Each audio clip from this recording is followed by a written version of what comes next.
KGF वाली बहू। निर्मला जी के बेटे सुमित की शादी नव्या के साथ हो गई और निर्मला जी बहुत खुश थी क्योंकि बहू रानी दिखने में बहुत खूबसूरत थी और नेचर भी अच्छा था। निर्मला जी का बहुत अच्छे से ख्याल रखती थी, कभी किसी से झगड़ा नहीं करती थी।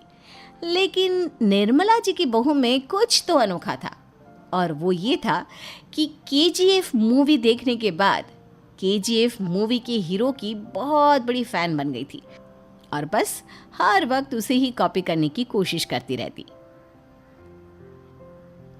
बस एक यही आदत की वजह से निर्मला जी को कभी कभी उस पर गुस्सा आ जाता। बाकी सब कुछ ठीक था। सुमित बेटा, तुम नव्या को समझाने की कोशिश क्यों नहीं करते? अरे बार बार केजीएफ के हीरो की तरह भेस बदल कर घूमती रहती है कॉलोनी में। सब देख देख कर हंसते हैं। क्या करूं मम्मी, मैंने उसे कई बार कहा कि बहू हो, बहू की तरह रहा करो, लेकिन उसके सर पर तो केजीएफ का भूत सवार है, किसी की सुनती ही नहीं। ठीक है बेटा, तो ऑफिस जा, मैं एक बार और उससे बात करने की कोशिश करती हूँ। थोड़ी देर के बाद नव्या अपने कमरे से निकलकर बाहर आती है। अरे बहू, ये क्या, तुम फिर से केजीएफ की एक्टर बन गई? मम्मी जी, आपको पता है ना, मैं उसकी पर्सनालिटी से बहुत इम्प्रेस्ड हूँ और मेरी फेवरेट मूवी है ये। जानती हैं, मैंने तो सारे डायलॉग्स भी रट कर रख लिए हैं। अरे बेटा, लेकिन थोड़ा बहुत समाज की भी तो परवाह करनी पड़ती है ना। तुम इस तरह घूमती हो, सब लोग क्या सोचते होंगे, थोड़ा तो डरा करो। मम्मी जी, डर होना चाहिए और दिल में होना चाहिए। वो अपुन के नहीं, सामने वाले के दिल में होना चाहिए। अरे तुम फिर से केजीएफ के डायलॉग मारने लगी।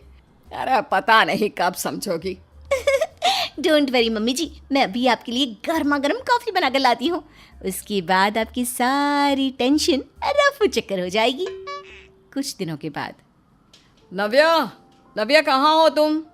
मैं यहाँ हूँ। अरे क्यों इस तरह केजीएफ का हीरो बनकर घूम रही हो? कभी तो मेरी बीवी बनकर रह लिया करो। छोड़ो ना सुमित। अच्छा बताओ, मुझे आवाज़ किस लिए दे रहे थे? क्या बताऊँ यार, मेरे बॉस ने मुझे इतना काम दे दिया ना, पूरी तरह से परेशान हो गया हूँ। ऐसा लगता है ऑफिस नहीं, युद्ध पर जाता हूँ। अरे बेटा, परेशान क्यों होता है? ला, मैं तेरा सर दबा देती हूँ, दुखी मत हो। काम तो सबको करना ही पड़ता है।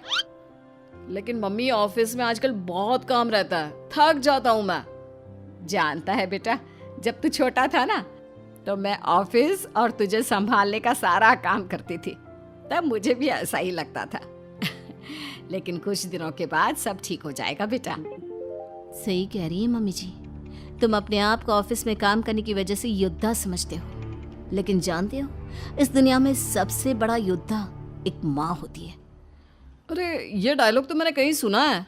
जरूर सुना होगा। केजीएफ फिल्म का डायलॉग भला किसने सुना नहीं होगा? हे भगवान, कोई मेरी बीवी के सर से केजीएफ का भूत उतार दे। कुछ दिनों के बाद।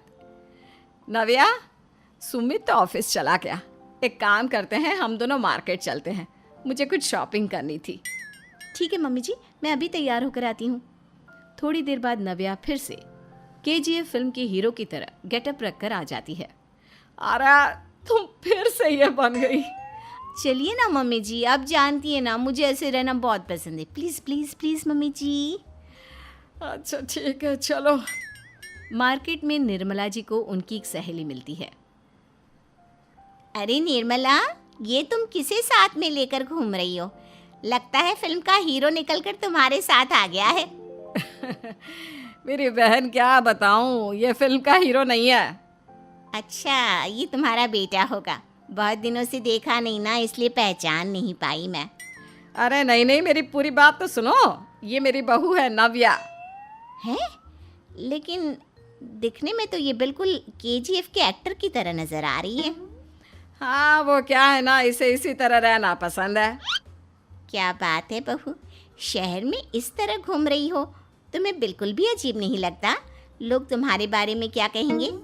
आंटी जी, जो शहर में रहने आता है ना, वो उसके बारे में सीखता है, और जो राज करने आता है ना, वो शहर को अपने बारे में सिखाता है। और मैं इस शहर को अपने बारे में सिखा रही हूँ।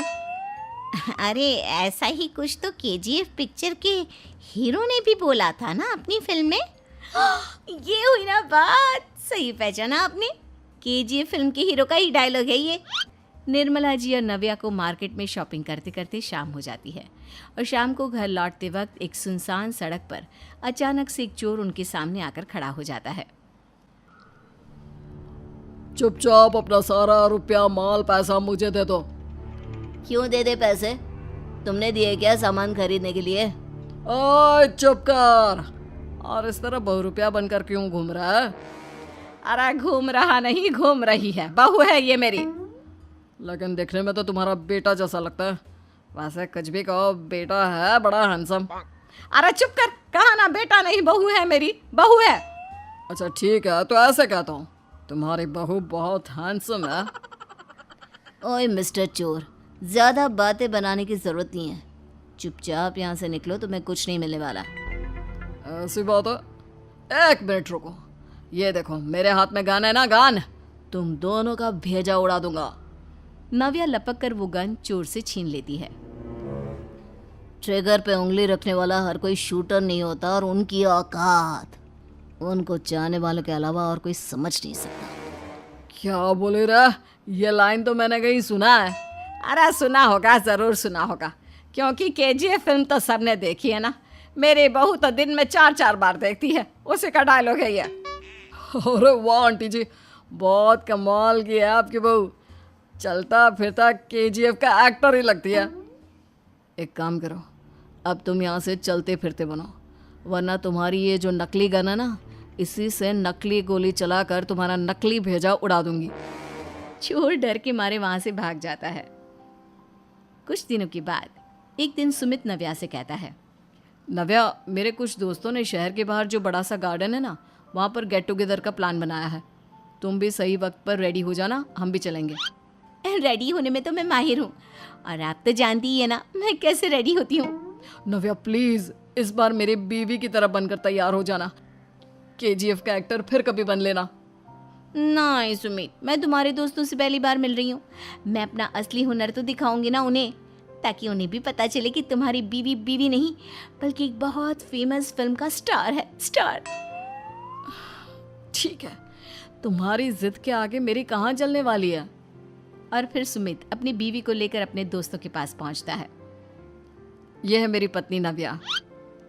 अरे मुझे तो लगा ये तुम्हारा कोई नया दोस्त है। हाँ, मैं भी बहुत देर से सोच रहा था कि सुमित का नया दोस्त तो बड़ा हैंडसम है। आप लोगों को गलत फहमी हुई है, मैं इनका दोस्त नहीं बल्कि इनकी बीवी हूँ। अगर आप बीवी हैं तो बीवी की तरह क्यों नहीं रहती?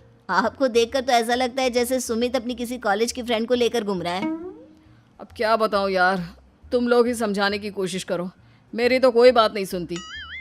अरे भाभी जी, ये तो बहुत बुरी बात है, रियली वेरी बैड। हमारे दोस्त को तो बीवी के साथ रहने की फीलिंग ही नहीं आती होगी। If you think I am bad, I am your dad. अरे भाभी जी, क्या कमाल का डायलॉग मारा है, मजा आ गया। आप तो एक्टिंग भी बहुत अच्छी करती हैं। हाँ, लेकिन बस एक ही इंसान की एक्टिंग करती है मेरी बीवी, केजीएफ के हीरो की, और उसी की तरह रूप बदल बदल कर घूमती रहती है। यार सुमित, तेरे तो मजे हैं, चलता फिरता सिनेमा हॉल तेरे संग चलता है। बेटा, मेरे कितने मजे हैं और कितने नहीं ये तो मुझे ही मालूम है। ऐसा क्यों कह रहा है यार, सारा दिन डायलॉग सुनने को मिलते हैं और बीवी एक हैंडसम दोस्त की तरह नजर आती है, और क्या चाहिए। क्या बताऊं भाई, कई बार रात को सोते वक्त जेब में नकली गन रखकर सोती है और फिर झटके से मेरे सर पर गन तान के केजीएफ के डायलॉग मारती है। उस वक्त मेरी क्या हालत होती होगी ये तो मैं ही समझ सकता हूँ ना। सुमित की बात सुनकर उसके सारे दोस्त जोर जोर से हंसने लगते हैं। चाइनीज बहू, चाइनीज बहू हमारी याद तो है ना आपको, भूले तो नहीं ना। हाँ भाई, थोड़ी देर में ही सही, लेकिन चाइनीज बहू की कहानी आ ही गई। क्या हो रहा है ये देश में? चाइना ने तो आतंक ही मचा रखा है। अरे क्या हो गया, क्यों चाइना को कोसता रहता है? भूल मत, तेरी ससुराल चाइना की ही है। हाँ माँ, पर ये देखना, लड़ाई झगड़े, ये बीमारी, ऊपर से ये देश कितना चालाक है, अंदर न जाने क्या क्या करता रहता है। तभी अंदर से बहू की चिल्लाने की आवाज आती है। अरे क्या हो गया बहू, क्यों चिल्ला रही है? माँ जी, ये देखिए, ये रूस ने यूक्रेन की हालत क्या कर दी है। ऊपर से चाइना में 2 बड़ा लॉकडाउन लग गया है। माँ जी, अब क्या किया जाए? अरे तो तुम लोगों को क्या परेशानी हो रही है, मैं तो यही नहीं समझ पा रही हूँ। वो क्या है ना माँ, हम लोग चाइना जाने की सोच रहे थे, सांगसू के भाई की शादी है। तो क्या? अरे कौन सा उन लोगों के यहाँ भाई घोड़ी चढ़ता है जो बहन काजल लगाकर नेक लगी। माँ जी, उसकी आंखें बहुत छोटी छोटी है, उसमें या तो पुतली रह सकती है या काजल। साले की पुतली निकाल कर काजल लगा दो, अंधा कहीं का। क्या क्या बोले तुम मेरे भाई के बारे में? अरे नहीं नहीं बहू, वो तो बोल रहा था कि तुझे नेग मिल जाएगा, है बहन है ना तू उसकी। नहीं नहीं माँ जी, मैं सब समझती, ये मेरे भाई का मजाक बनाते रहते। कितना सीधा है मेरा भाई, बिल्कुल छिपकली जैसा। नहीं नहीं बहू, सीधा गाय जैसा होता है। सही पकड़े हैं माँ जी। हाँ, तो मेरे भाई की शादी है, मैं चाइना जरूर जाऊंगी। तभी एक पड़ोसन आ जाती है। अरे नहीं नहीं बहू, तू कहीं ना जा, हम लोगों का मन कैसे लगेगा तेरे बिना। ले बहू, तेरे भाई के लिए ये शॉल रख ले, हमारी तरफ से गिफ्ट कर देना। अरे सब कितने अच्छे हैं, मेरी चाइनीज बहू को कितने प्यार से तुम लोगों ने एक्सेप्ट कर लिया। सच में बड़ी भाग्यशाली हूँ मैं। कैसी बात कर रही है, ये तो हम लोगों के देश की एक खूबसूरती है कि हर किसी को दिल से अपना लेते हैं, बस वो भी दिल से हमें अपना समझे। कैसी बात कर रही है आंटी जी, मेरे लिए आप सब सासू माँ जैसी ही हैं। मुझे भारत बहुत अच्छा लगता है, ये सबसे अच्छा देश है, मेरा भारत महान। वैसे भी लड़की की शादी जहाँ होती है वो तो वहीं की हो जाती है ना। जीती रे बहू, सही बोल रही है। औरत तो होती ही पानी की तरह है, जो जहाँ जैसे रखे वैसी ही शेप ले लेती है। आंटी जी, ये थोड़ा सा ज्यादा हो गया, समझ नहीं आया। नो प्रॉब्लम, मैं चाय बना कर लाती हूँ। फिर क्या, वो दिन भी आ जाता है जब बेटे बहू को चाइना जाना पड़ता है। वहाँ जाकर बहू का भाई कहता है, मेरे बहन आ गए, मेरे बहन आ गए।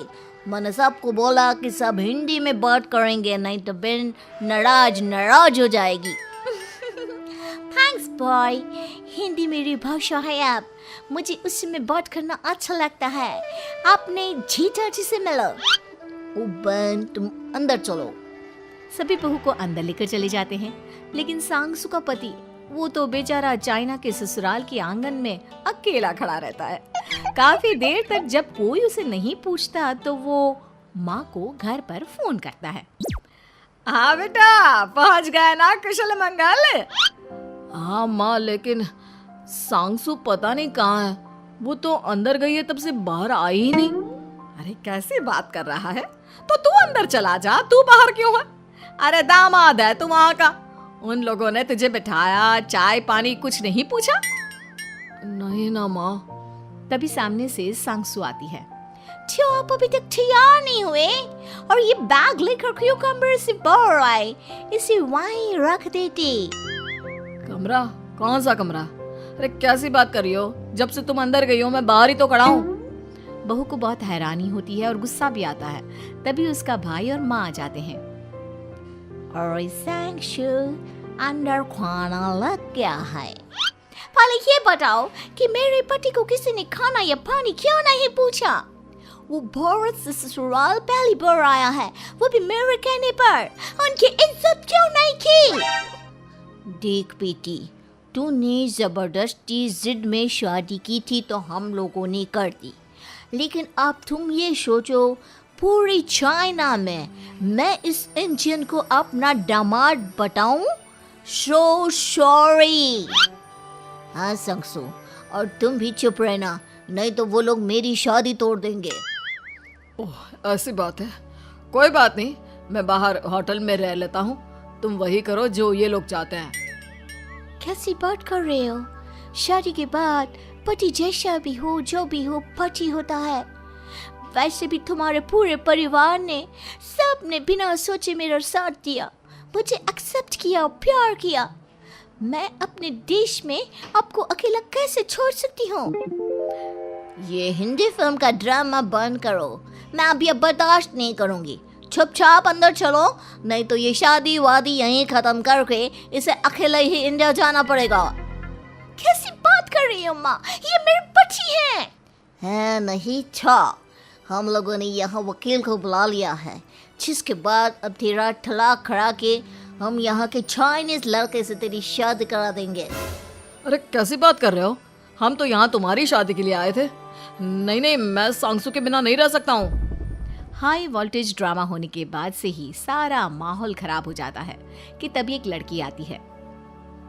मैंने सारा इंतजाम कर दिया है, सांगसू की शादी का मंडप परसों लग जाएगा, तब तक इसके पति को कमरे में बंद कर देते हैं। सभी सांगसू के पति का हाथ बांधकर उसे कमरे में बंद कर देते हैं। ये क्या कानूनी है? आप लोग मेरे पति के साथ ऐसा नहीं कर सकते हैं। मैं किसी से शादी नहीं करूंगी, ये साफ बात है। पहले मैं अपनी शादी करूं, फिर तेरी भी शादी करवा दूंगा। सब कुछ तय हो जाता है, भाई की शादी हो जाती है।